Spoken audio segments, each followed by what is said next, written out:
मित्राला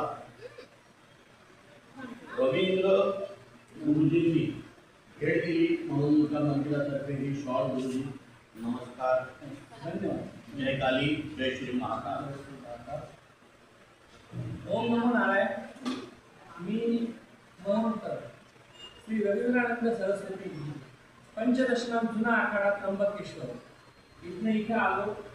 मला खूप प्रसन्न वाटलं आणि आमचे मनीष भाऊ यांना मी पंचवटीचा मल्हारराजा देवस्थान या देवस्थानाच्या यात्रा उत्सवाचं म्हणजे चंपाषष्ठीच्या यात्रा उत्सवाचं आमंत्रण द्यायला आलेलं आहे।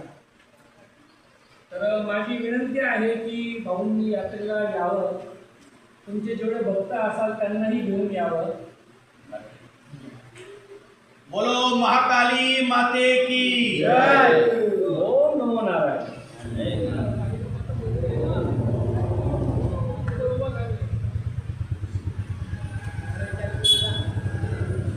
आणि गुरुजी तुमची अशी कृपादृष्टी आमच्या जगतजननी महाकाली माता मंदिरावर राव अशी आई तर्फे प्रार्थना। तुम्ही या आखाड्यावरती यावं। नक्की नक्की। ज्यालाही कुणाला नाशिकमध्ये येणार असेल त्यांनी त्र्यंबकेश्वरच्या पंचदशनाम जुना आखाड्याला भेट द्यावी, आखाड्यामध्ये यावं आणि येण्यासाठी संपर्क करा आमचे मनीष भाऊ यांना। ते बरोबर तुम्हाला पुढे गाईडन्स करतील। ओम नमो नारायण। जय माता दी।